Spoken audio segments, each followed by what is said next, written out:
Vamos ver se agora a gente melhora a nossa conexão, se fica melhor o nosso áudio, né? Os irmãos estavam acompanhando e dizendo que não estava o áudio bom e vamos ver agora se melhora.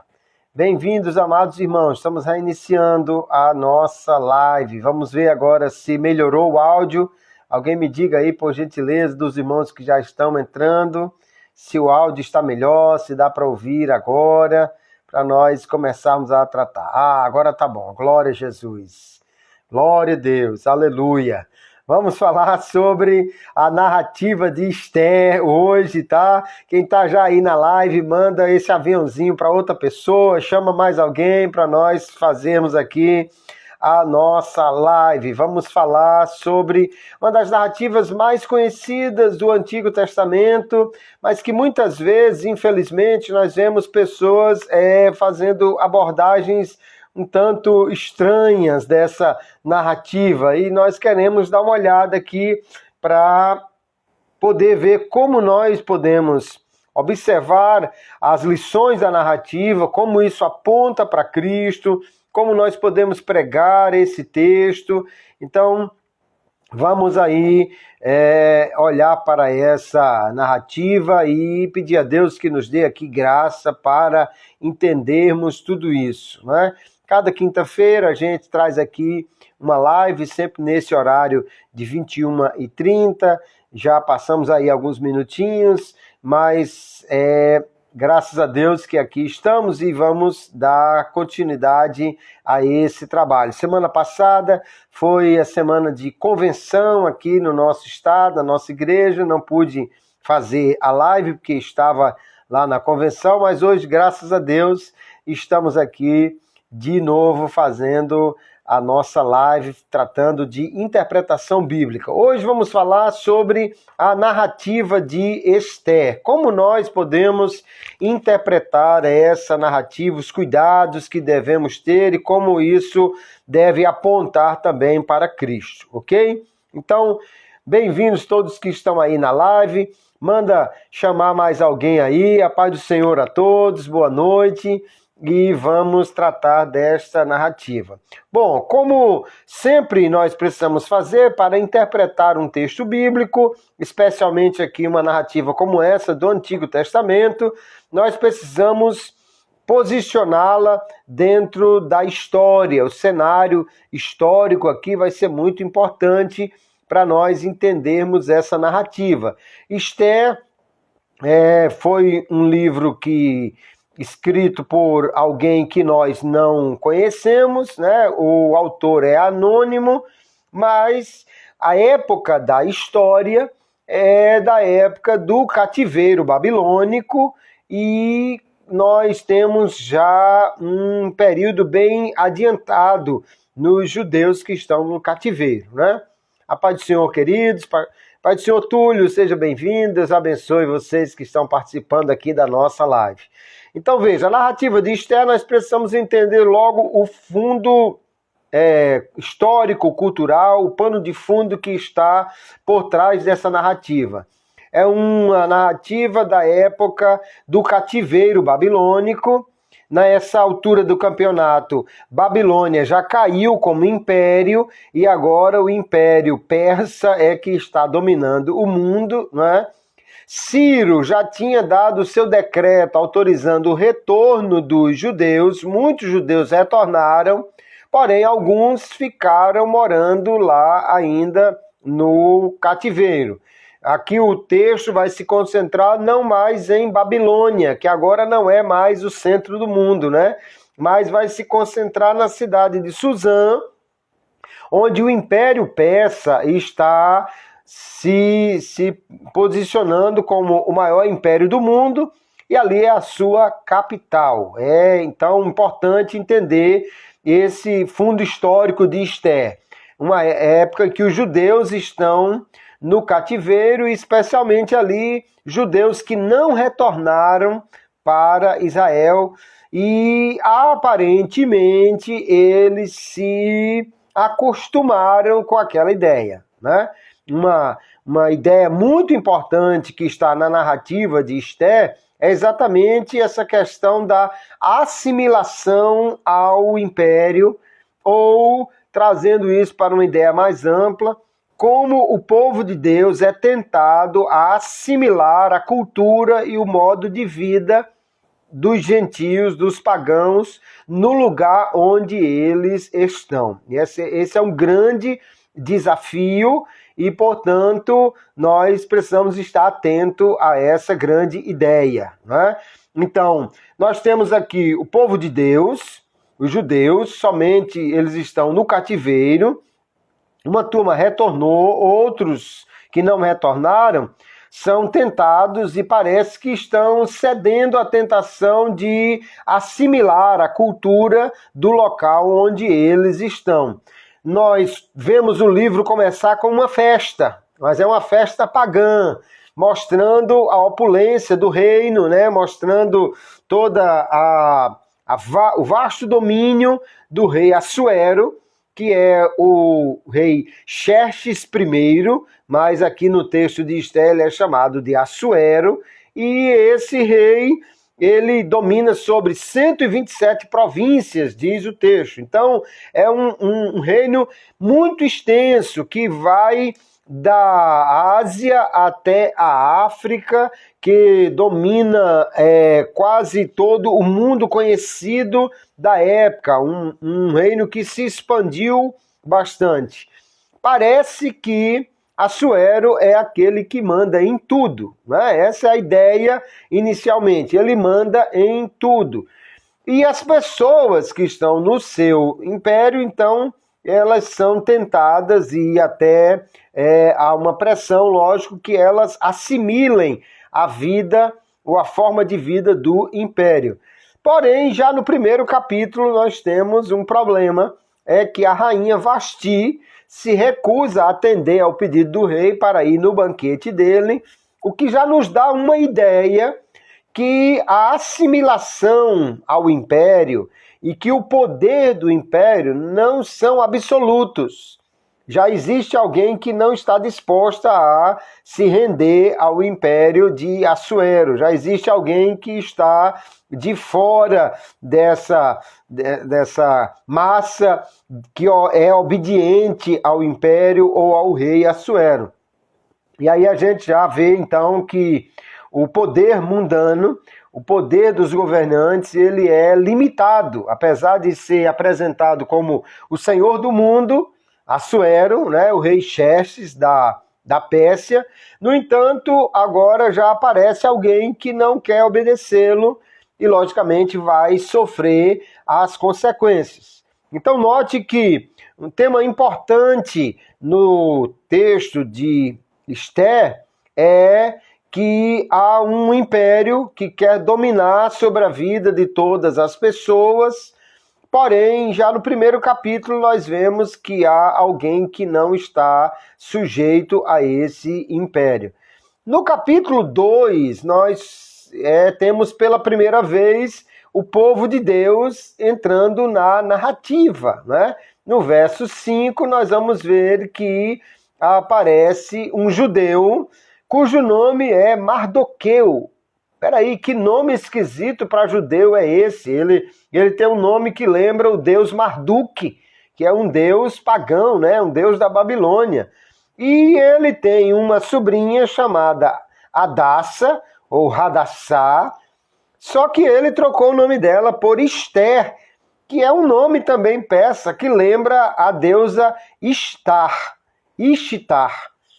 Que loucura é essa? Nós temos dois judeus, né, os primeiros apresentados na história, só que parece que eles estão totalmente assimilados pelo sistema, pela vida pagã, tanto que seus nomes estão adaptados a isso.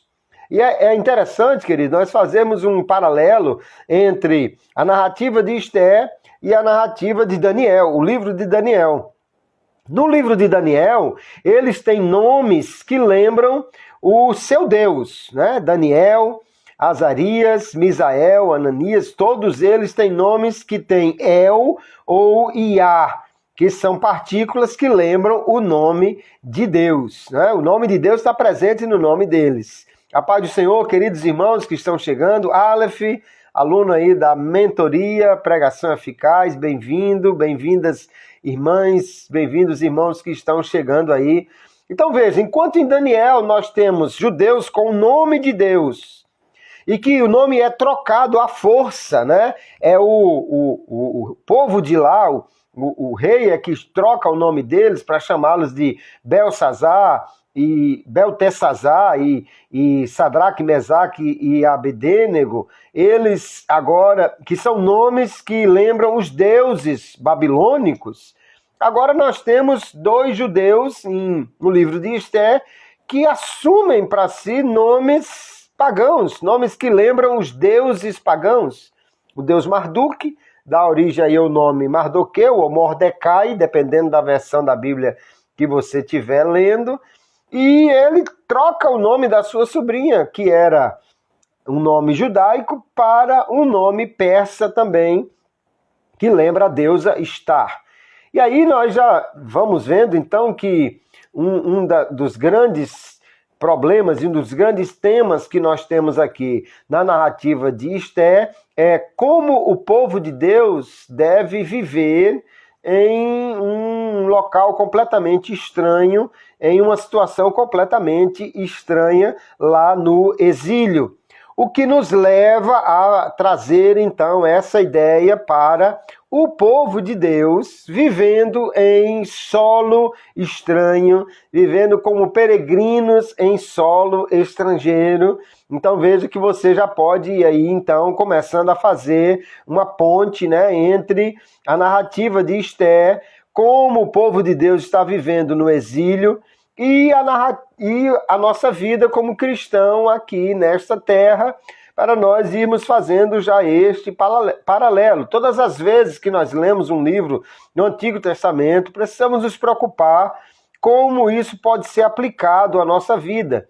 E as aplicações, queridos, são através dos princípios que nós encontramos lá, e não através das cenas, simplesmente, né? Então, capítulo 1, nós temos um rei que parece dominar tudo, mas espera aí, já aparece ali a sua própria rainha que não está submissa a ele. E o rei tem que baixar um decreto que todo homem vai mandar na sua casa. Que decreto é esse?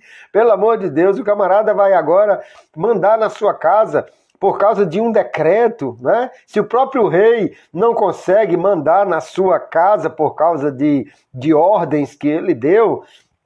Então o capítulo 1 já mostra que nem todo mundo está sujeito ao domínio de Assuero e, portanto, a assimilação à vida no império não é algo automático, é algo que pode ser resistido, né? Isso é importante para a consideração no total da história. Capítulo 2 aparece Esther, aparece Mardoqueu, o povo de Deus, mas eles têm nomes pagãos, e não somente nomes, mas agora veja que Esther vai ser levada ao palácio, e nada sugere que isso foi à força, nada sugere que Mardoqueu se opôs, que Mardoqueu não deixou, brigou para que ela não fosse. Quando ela chega no palácio, nós temos aí o capítulo 2 de Esther, ela vai entrar naquele processo de embelezamento para aparecer diante do rei, né, para que seja uma das candidatas. Veja, ali não é uma espécie de um concurso de beleza. Aquelas moças não estão ali simplesmente disputando por vontade própria, elas foram levadas ao palácio. E quem não ganhar o concurso vira concubina, vira amante, não vai ser a rainha, mas não vai sair dali, faz parte do harém do rei. Está mais para um sequestro do que para um concurso de beleza, né? A paz do Senhor, queridos irmãos e irmãs que estão chegando aí, sejam bem-vindos aqui à nossa live. Hoje estamos olhando aqui algumas ideias na narrativa de Esther e como nós devemos considerar isso, né? Então veja que Esther e Mardoqueu nos são apresentados, eles são povo de Deus, mas parece que eles estão completamente inseridos dentro daquela vida do Império Persa. e não só a judia Esther, ela vai entrar naquele concurso, mas ela é muito esperta, ela vê que o eunuco do rei, que era o guarda das concubinas, certamente conhecia o rei, conhecia as preferências do rei, e ela então pede que ele oriente o que é que ela deve fazer, o que é que ela deve levar, e o texto vai nos dizer então que no capítulo 2, o verso 17, Esther foi escolhida como a rainha e que o rei fez um grande banquete que a judia Esther vai se deitar com o rei, vai ter um relacionamento com o rei, e agora é escolhida rainha e vai fazer parte de um grande banquete que o rei vai dar. E aí veja a complicação aqui, queridos. Eu vejo Esther totalmente assimilada naquela vida pagã. Ela agora escolhe entrar, escolhe fazer o seu melhor. Se ela tivesse contra essa ideia de ser rainha e tudo mais, foi levada à força, ela faria de tudo para não ser escolhida, mas não, ela faz de tudo para ser escolhida, para ser a rainha, e agora se deita com um rei pagão, o que era contrário à lei de Deus. Ela participa do banquete padrão, com certeza comendo coisas que não estavam aprovadas para ela, o que é contrário à lei de Deus.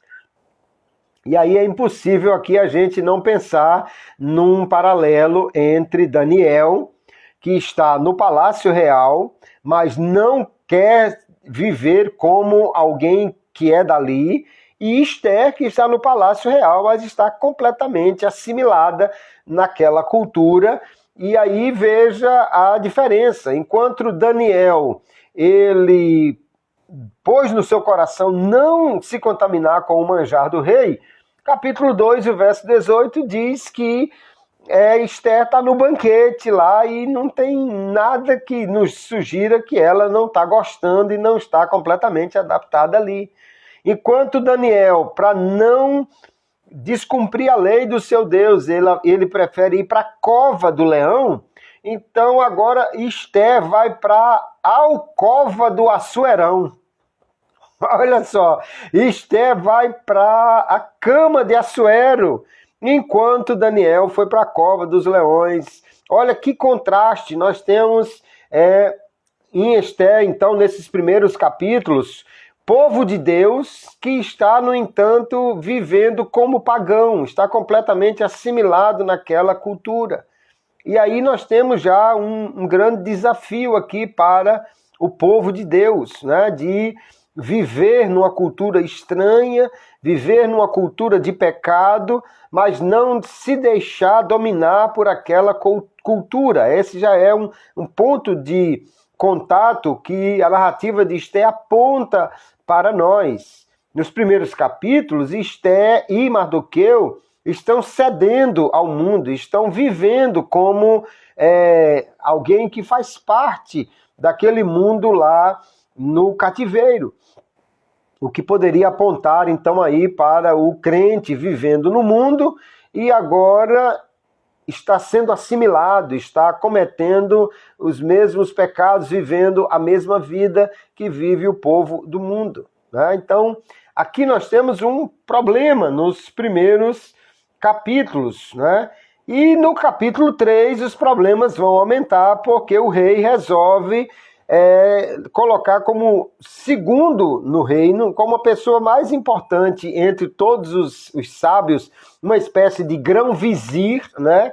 Um homem chamado Amã, ou Ramã, que é simplesmente um amalequita, descendente de Agag, aquele rei que Saul recebeu ordem de matar lá no primeiro livro de Samuel, capítulo 15, e Saul não cumpriu a sua tarefa direito, sobrou alguém, ele poupou gente daquela descendência que Deus mandou exterminar, e agora um parente, um descendente de Agag, chamado Amã ou Ramã, o Agagita, se levanta contra o povo de Deus. Agora, olha só a situação.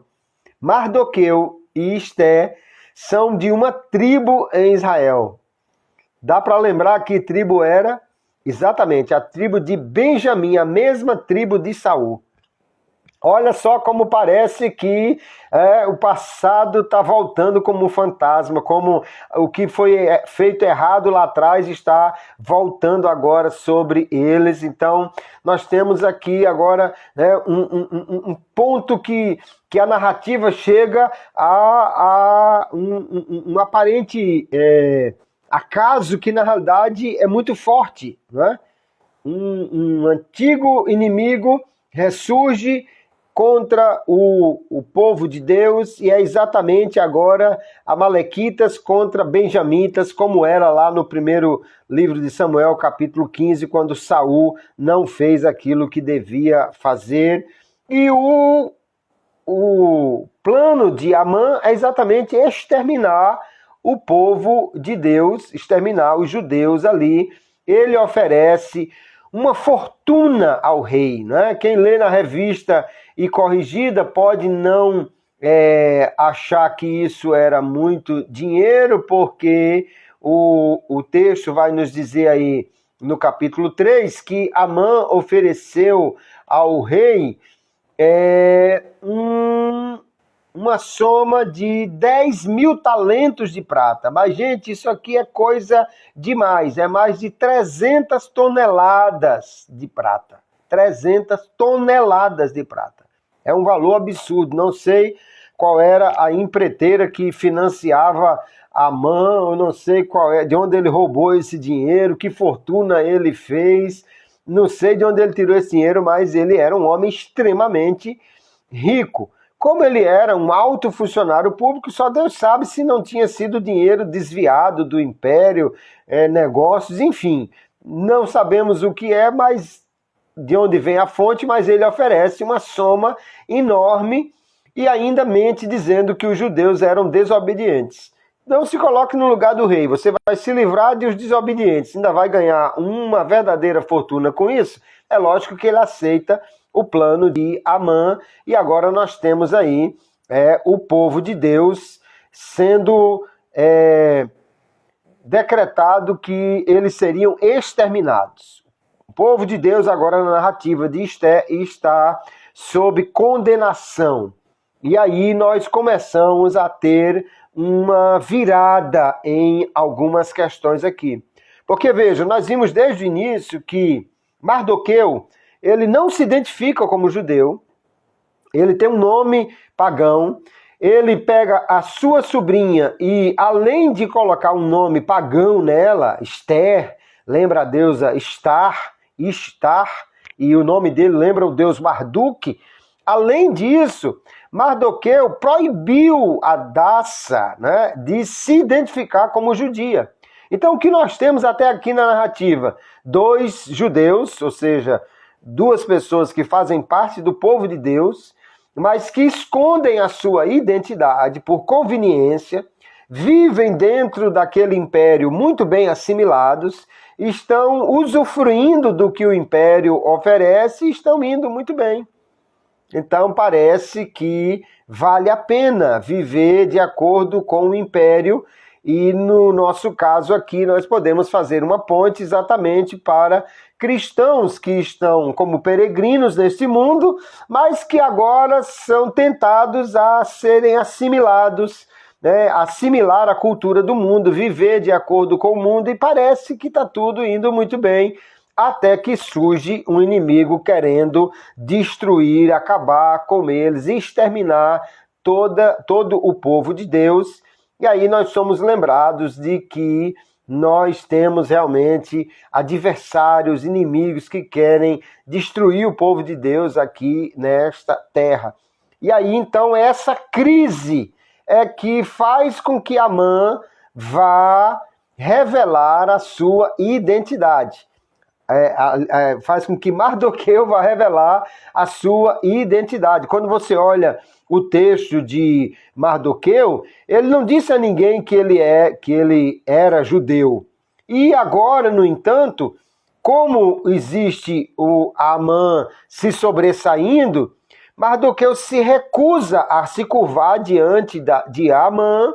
As pessoas pressionam ele para ele dizer porque e ele fica relutando, mas por fim, aqui ele vai dizer então que ele era judeu. Capítulo 3, né? Nós temos aqui o Amã agora com o seu plano, e o judeu Mardoqueu finalmente vai assistir aquela cena terrível e vai assumir a sua identidade. Agora ele vai dizer: eu sou judeu, eu sou alguém que está agora se identificando como povo de Deus.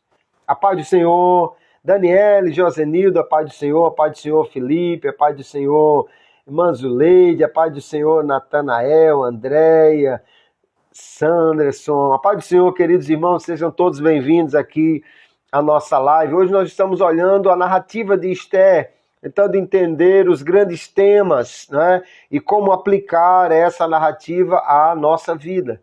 Então veja que há uma crise que agora vai fazer com que o povo de Deus ele assuma realmente a sua identidade. Sou o povo de Deus, sou judeu.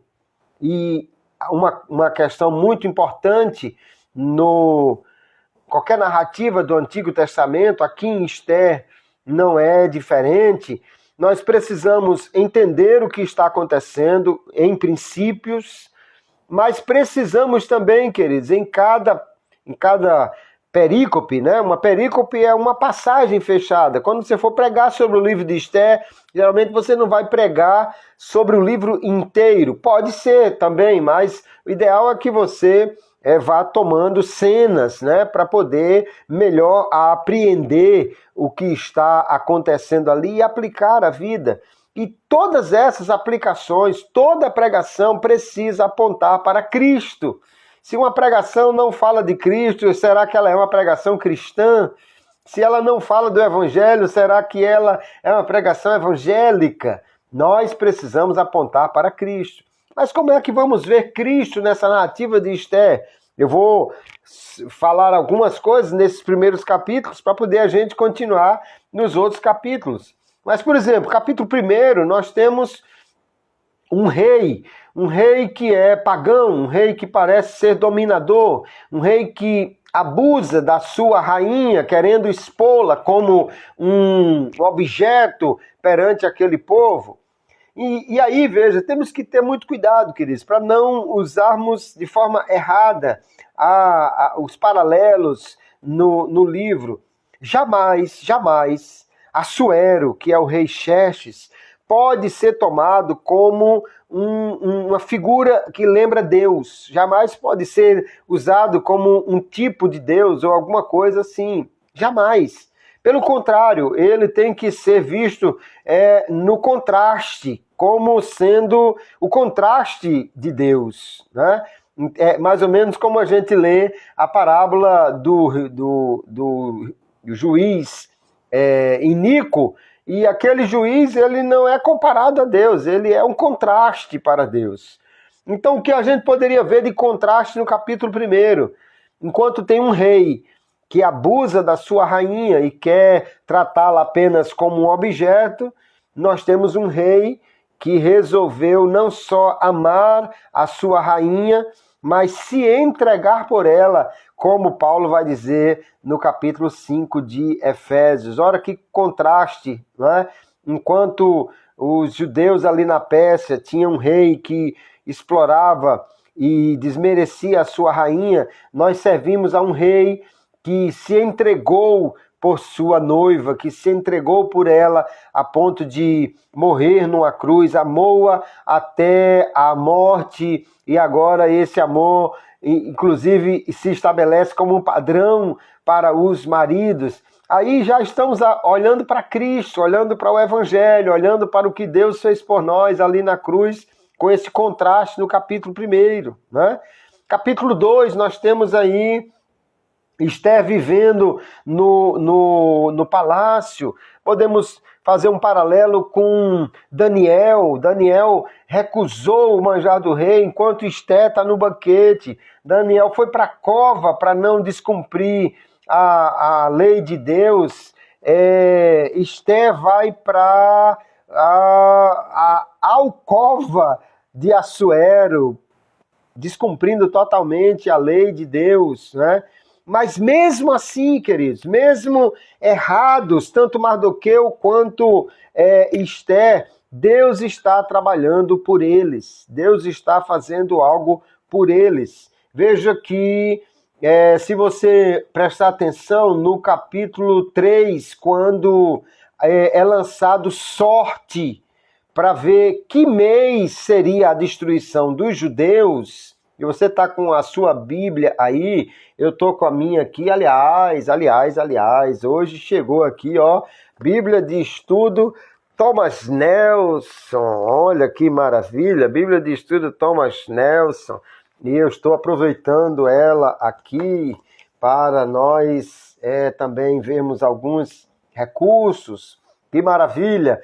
Se você está com a sua Bíblia aí, veja que no capítulo 3 é lançado sorte lá no verso 7 para saber em que data os judeus deveriam ser exterminados. E olha uma coisa extraordinária, o texto diz que era o primeiro mês do ano, né?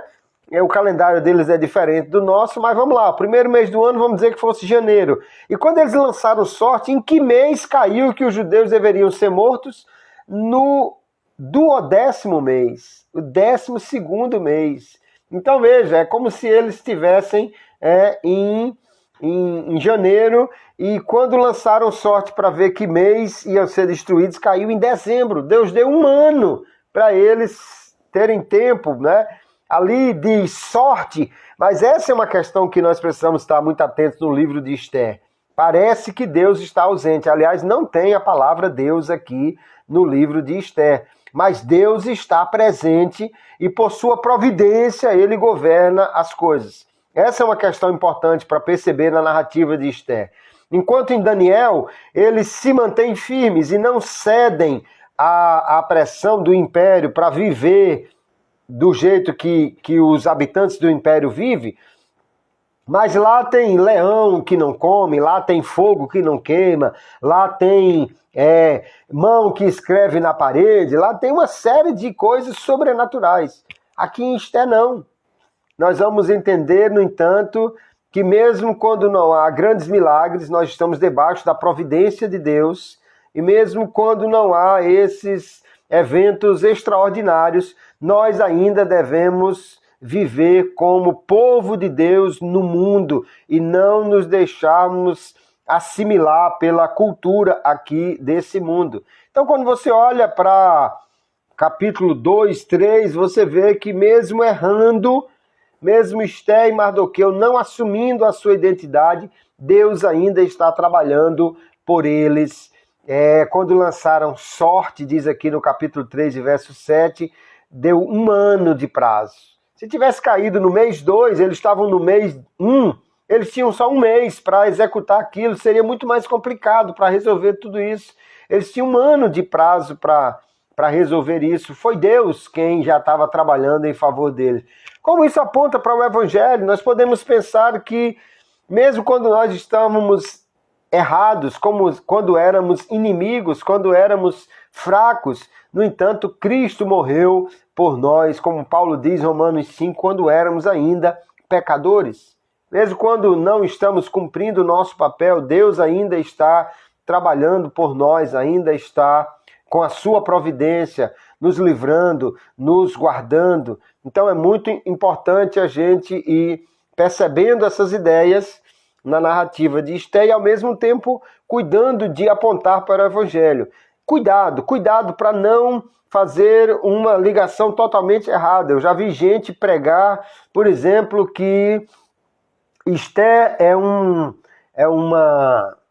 tipo da igreja, Assuero é um tipo de Deus, um rei pagão com um harém cheio de mulheres, um rei idólatra, como é que esse homem vai ser um tipo de Deus? Não, não dá. E pior ainda, eu já vi gente olhar e dizer que no capítulo 2, o eunuco que cuidava das mulheres, esse é um tipo do Espírito Santo que orienta Esther como ela deve ir se encontrar com o rei que seria Deus. Como diria alguém, pelas 7 chagas de nosso Senhor Jesus Cristo, não faça esse tipo de comparativo. Pelo amor de Deus. Não dá para fazer esse tipo de comparativo. Assuero é um rei pagão, ele não é um tipo de Deus. Nós podemos olhar ali Esther agindo daquela maneira e pedindo conselho ao guarda ou o eunuco das mulheres como algo errado. Algo errado, ela está vivendo no padrão do mundo, ela está fazendo o que as outras moças deveriam fazer, ela parece que é mais esperta do que as pagãs. Isso, na verdade, é uma lição negativa, é para mostrar que o povo de Deus é tentado a viver no mundo segundo o padrão do mundo, mas há como resistir ao padrão do mundo. E por incrível que pareça, Vasti, a rainha ímpia, é um contraste para Esther. Enquanto Vasti resistiu e não fez o que o rei queria, no entanto, Esther está disposta a fazer qualquer coisa para agradar o rei. Às vezes, queridos, o povo de Deus, né, é colocado na narrativa como alguém que está fazendo menos do que o ímpio. O ímpio parece que está melhor do que o povo de Deus. Vasti parece mais inclinada a não ceder aos caprichos do império do que Esther. Aquela cena de Esther pedindo ajuda ao eunuco para ir à presença do rei e agradá-lo, jamais pode ser comparado ao crente pedindo ao Espírito Santo para ali mostrar como viver para agradar a Deus. Jamais, porque isso aqui está completamente contra o cenário, a forma como nós estamos olhando o texto e como o texto está revelando a sua história. Nós temos então aí ideias negativas, né? Capítulo 3, capítulo 4, nós vamos ver então que Mardoqueu entra em choque, rasga a roupa, Mardoqueu entra num estado de quebrantamento, veste de saco, avisa a Esther, e aí ele diz, olha, se você não aproveitar essa oportunidade para trabalhar em favor do seu povo, de outra parte haverá livramento. Aí é um texto que nos lembra a providência divina. Mardoqueu sabia que a providência viria de alguma forma. Ele não cita o nome de Deus, mas é lógico que ele está pensando numa providência especial, numa providência de Deus. Aí nós podemos olhar como nós, muitas vezes, somos colocados em determinados lugares e aquilo que o rei, aquilo que Mardoqueu vai dizer a ela, quem sabe se não foi para esse momento que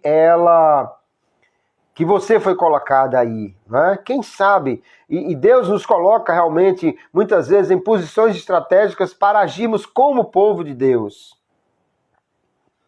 A Daniela ou Josenido pergunta, pode ser só de forma de uma orientação de como agradar o rei?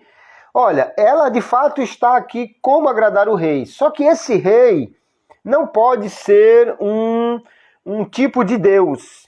Esse rei aqui poderia ser até um tipo de Satanás.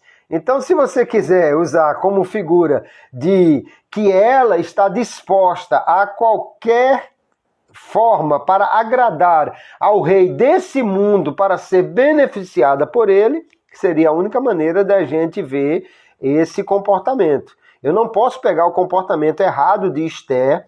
Veja, ela, ao estar no cenário do palácio, ela não pode ser judia, ela está quebrando a lei de Deus toda hora. Ali ela tinha comida que não era permitida, ela está vivendo com um pagão, ela está tendo relações com um rei pagão, ela está vivendo no meio completamente pagão e ocultando a sua identidade. Então ela certamente não adora a Deus, ela não guarda sábado, ela está quebrando a lei uma atrás da outra. Então, mesmo que eu entenda que ela está pedindo ajuda ao eunuco, mas isso tem que ser visto de forma negativa. Ela está pedindo ajuda ao eunuco para agradar um rei pagão num processo de quebrar a lei de Deus para ser beneficiada pelo império. Isso seria comparar a você estar no mundo, seguindo o padrão do mundo, fazendo aquilo que agrada o mundo para ser beneficiado pelas coisas do mundo. Aí onde há o contraste que, na verdade, o crente não pode viver desse jeito. Até esse ponto da narrativa, Esther é um exemplo negativo, assim como Mardoqueu. O que vai fazer eles mudarem e assumirem a sua identidade como povo de Deus? A crise, a ameaça de morte. Quando eles agora são pressionados. Você é judeu, você vai morrer. E Amã está contra todos os judeus, inclusive a rainha, embora ele não sabe disso. Mas Mardoqueu faz questão de lembrar, você também é judia, e se você não fizer alguma coisa, de outra parte, ou seja, a providência divina vai providenciar socorro, livramento. Mas você e a casa de seu pai vão sofrer. Isso é um lembrete, na verdade, para nós, como povo de Deus, né? Não podemos viver nesse mundo como se o mundo fosse legal conosco, como se o mundo amasse, como se o mundo quisesse os crentes, porque a realidade que Jesus nos mostra é que o mundo odeia os cristãos, por serem filhos de Deus. Então, nesse ponto, a Márcia diz exatamente, o rei representa o mundo, o império, e Esther está querendo viver dentro desse império de acordo com o padrão dele. Isso é, na realidade, um ponto negativo, né? Que aí nós vamos ver a virada, né? A virada vem quando? Quando acontece a perseguição, quando acontece a possibilidade de extermínio, de morte. E aí, queridos, há um tema muito interessante aqui, não é? Infelizmente, muita gente vive como povo de Deus, mas totalmente assimilado ao mundo, totalmente entregue às regras do mundo, querendo, na realidade, aproveitar o que é de bom que o mundo oferece. E, no entanto, muitas vezes Deus vai permitir uma perseguição, Deus vai permitir se levantar inimigos para que o povo de Deus revele a sua identidade. Eu não sei o que vai acontecer no Brasil nos próximos meses e anos, mas às vezes a gente ora, pede que tudo vá bem, acha que tudo está indo muito bem, de repente dá tudo errado, e às vezes isso é coisa que Deus permite exatamente para que a igreja possa mostrar a sua verdadeira identidade, que não é política, que não é de alguém que está do lado do poder, mas alguém que está do lado de Deus e de acordo com as suas regras. Aqui o livro de Esther nos lembra isso. Nós temos inicialmente povo de Deus que está vivendo no mundo, aproveitando as regras do império e está se dando bem, até que se levanta a perseguição. Agora nós temos capítulo 4, Esther também sendo colocada contra a parede e vai ter que agora revelar a sua identidade. Que antes foi dito que ela não revelasse que era judia de forma nenhuma, mas agora ela tem que se identificar com aquele povo. E ela manda jejuar e manda orar, ela também jejuma e ora. Olha, aí sim nós temos agora uma ideia positiva, né? O que o povo de Deus faz quando as coisas estão dando errado e a perseguição se levanta? Jejuma, ora, clama a Deus, busca a Deus. Ela está buscando a Deus porque ela precisava ir à presença do rei. Mas ninguém podia entrar na presença do rei sem ser aprovado, anunciado, porque senão morria. Vamos lembrar que no final do capítulo 2, o rei tem uma conspiração contra ele. O rei deve ter ficado extremamente desconfiado de todo mundo, porque eram 2 guardas do palácio que tentaram matar o rei, e Mardoqueu denunciou a conspiração e não recebeu nada por isso. Agora ninguém entrava junto do rei sem ser avisado, senão ia ser morto.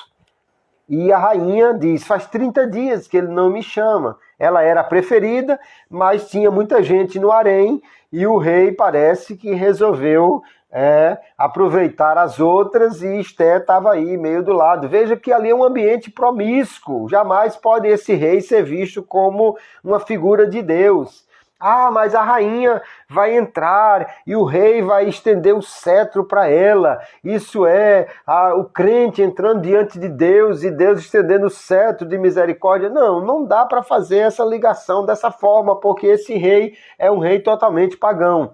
A gente até pode ver um ato de misericórdia no pagão Assuero. E aí podemos até lembrar da misericórdia de Deus, mas como um contraste, assim como lá na parábola eu já falei do juiz iníquo. Jesus diz, olha, se até esse juiz iníquo é capaz de uma ação boa, quanto mais o Pai Celestial. Pelo amor de Deus, não cante aquele hino. Você vai entrar na presença e o rei vai estender o cetro para você. Pelo amor de Deus, esse homem não pode ser um tipo de Deus. Né? Agora, eu posso ver um ato de graça, um ato de generosidade a isso. E esse ato de generosidade, no entanto, quando nós olhamos para Deus, ele é infinitamente maior. E aí eu posso apontar para Deus, mas não dizendo assim como o rei estendeu o cetro, mas dizer assim, se até o rei pagão é capaz de um ato de misericórdia, de graça, e estende o cetro, mas ele só faz isso porque, ao contrário do que nós vemos aqui, apesar de o nome de Deus não aparecer, ele está por trás dessas cenas. Ele está aqui mostrando sua providência. Né? A grande lição que nós tiramos aqui da narrativa de Esté é que Deus age mesmo quando nós não vemos milagres. Ele está agindo por nós em nosso favor. Daniel está preocupada com o hino que andou cantando aí do cetro de justiça. Na verdade, nós vamos aprendendo cada dia, né? É muito importante que nós estejamos sempre aprendendo para melhor ver isso. E é muito importante esse estudo da teologia bíblica e olhar como é que as narrativas do Antigo Testamento elas apontam para o Evangelho. A gente tem que ter cuidado, isso não pode ser feito de uma forma descuidada. Um rei pagão com um harém cheio de mulheres, capaz de qualquer coisa para impor sua vontade, jamais pode ser visto como um tipo de Deus. Agora, o ato de graça dele pode ser apontado para um ato de graça muito maior de Deus. Né? Assim como Jesus elogiou, Lucas 16, o administrador, o mordomo infiel, mas ele é elogiado pela sua astúcia, que ele estava ali praticando. Então a gente pode até comparar o ato de graça de Assuero com o ato de graça de Deus, que é muito maior, mas não vendo esse rei como um símbolo de Deus, e sim vendo esse rei como um contraste onde Deus é muito maior do que ele. E aí, então, nós temos o final do capítulo 5, quando Amã está terrivelmente revoltado contra Mardoqueu. Amã é aquele cara que busca ser honrado pelos homens. Todo mundo se dobra diante dele, menos Mardoqueu. Ele está louco da vida por causa disso, porque ele busca a honra dos homens. Esse foi o tema que eu tratei hoje no culto de ensino lá na igreja.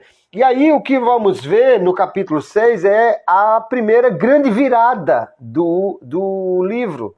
Veja, nós tínhamos dois representantes do povo de Deus, Mardoqueu e Esther, que não se identificavam como povo de Deus, que não assumiam sua identidade, que não viviam como povo de Deus, mas agora vem a perseguição, agora vem a crise, isso leva a eles mudarem de atitude e eles agora vão assumir a sua identidade como povo de Deus. E isso vai também mostrar a virada, né? Aí ficamos bem atentos à questão da providência divina, mesmo quando não acontecem milagres. Aqui não tem mar se abrindo, não tem leão passando fome, não tem fogo que não queima, não tem mão escrevendo na parede, mas tem Deus agindo com uma providência silenciosa, que parece até que não está acontecendo, mas Deus está agindo. E aí vem uma série de coincidências, né? O Deus que já tinha agido lá quando lançaram sorte e caiu para um ano depois a destruição dos judeus, agora vai agir numa providência silenciosa, mas extremamente eficaz. A paz do Senhor, pastor Jefferson, bem-vindo, querido, que Deus te abençoe. Aí veja, capítulo 6 você tem, naquela noite o rei não dormiu. Olha que coincidência, o rei não dormiu nessa noite. Trouxeram uns livros para ele ler e coincidentemente era o livro que estava a história de Mardoqueu informando da conspiração e ele foi livre da morte, mas Mardoqueu não recebeu nada. E coincidentemente, Amã, que tinha feito uma grande forca para enforcar Mardoqueu, que era o único que não honrava ele como ele queria, Amã está lá no pátio do rei. Veja que parecem muitas coincidências, mas nada é coincidência aqui, tudo é providência de Deus, né? Uma das coisas que o livro de Esther nos ensina, e aí podemos fazer aquele contraste com Daniel. Em Daniel, eles são perseguidos, há toda sorte de ameaça, e eles se mantêm firmes, mas existe uma providência escancarada, milagres acontecendo, né? E agora, no entanto, em Esther, eles também são povo de Deus no exílio, que estão sendo perseguidos, mas há uma providência silenciosa. E a gente entender que Deus trabalha por nós, mesmo quando nós não estamos vendo milagres em cada dia, quando não estamos vendo uma providência que aparece assim de uma forma sobrenatural. No entanto, ali, o que acontece? Amã vai colocar uma situação que para ele seria ideal, que se fará ao homem que o rei quer honrar. Amã pensa que é ele. Ele é o camarada que o rei quer honrar. E não é Mardoqueu. E aí nós temos um contraste, né? Do homem que busca a honra dos homens e do que é honrado por Deus. A honra que vem de Deus é diferente da honra que vem dos homens. A honra que vem dos homens é comprada muitas vezes com todo tipo de subterfúgio. A honra que vem de Deus é a honra que diz respeito à fidelidade a Ele. É aquele que assume a sua identidade, aquele que fez o bem sem buscar a honra dos homens, mas agora ele é honrado por Deus. Ele agora vai ser abençoado por Deus. E imagine a vergonha de Amã quando teve que levar o arqui-inimigo vestido de rei, no cavalo do rei, por toda a cidade, gritando em alta voz: assim se fará ao homem que o rei quer honrar, ou aquele de quem o rei se agrada. E aí nós podemos ver, queridos, como Deus é aquele que honra aquele que é fiel a ele. Jesus disse: aquele que me serve, meu Pai o honrará, né? Em João capítulo 12, verso 26.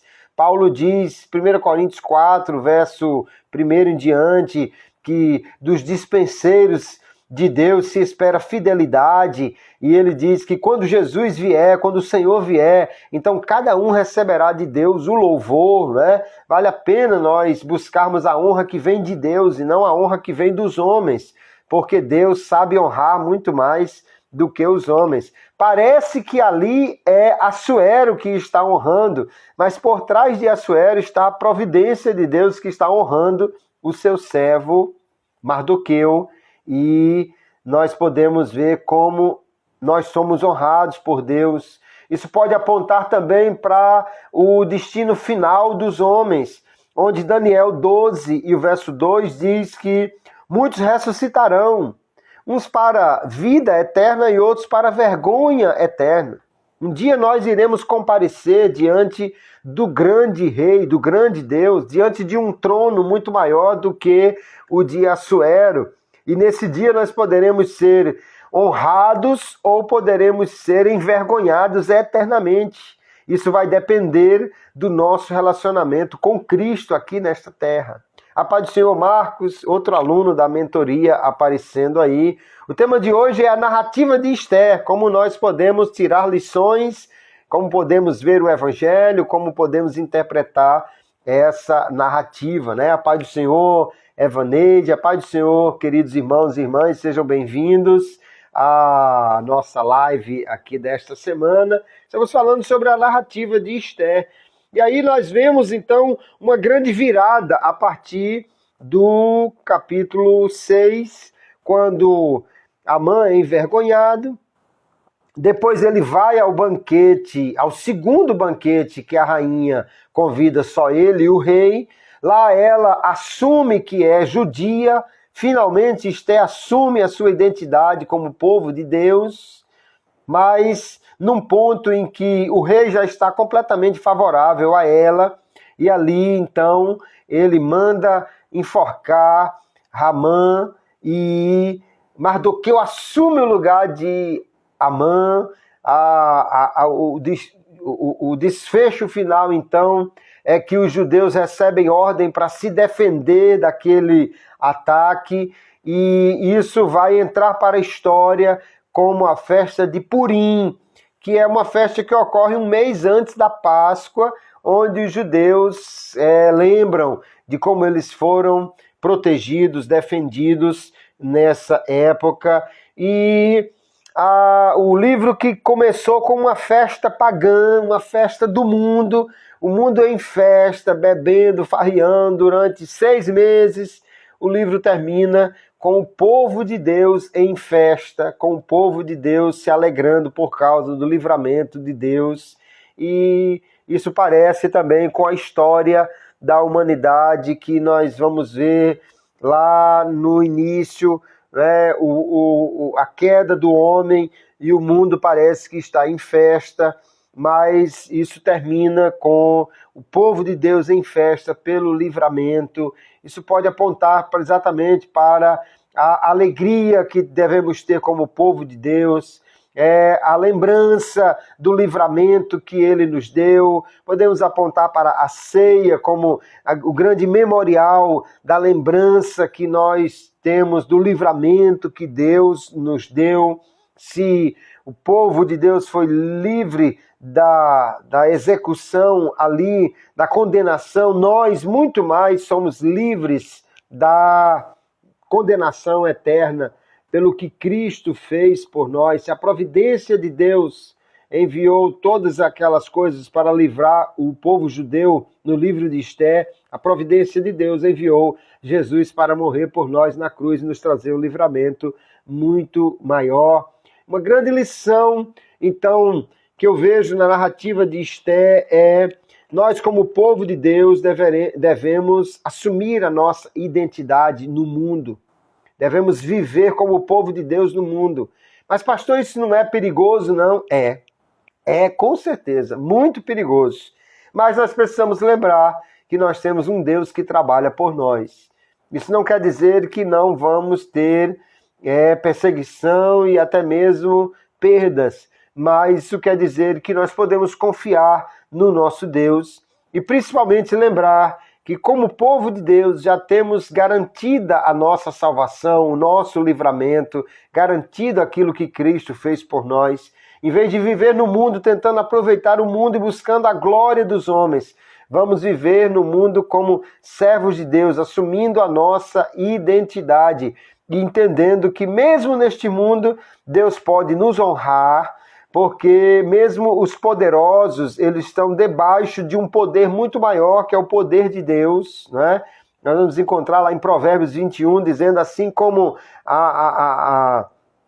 uma água que alguém inclina para o lado que quer, como uma corrente de água que alguém inclina para onde quer. Você já brincou, quando criança, de pegar a mangueira, botar aqui na mão e fazer assim, e botar água para um lado e para o outro? Aí o texto diz, assim é o coração do rei nas mãos de Deus. Deus, ele nos livra, né? Mas nós não podemos viver no mundo como se fosse do mundo.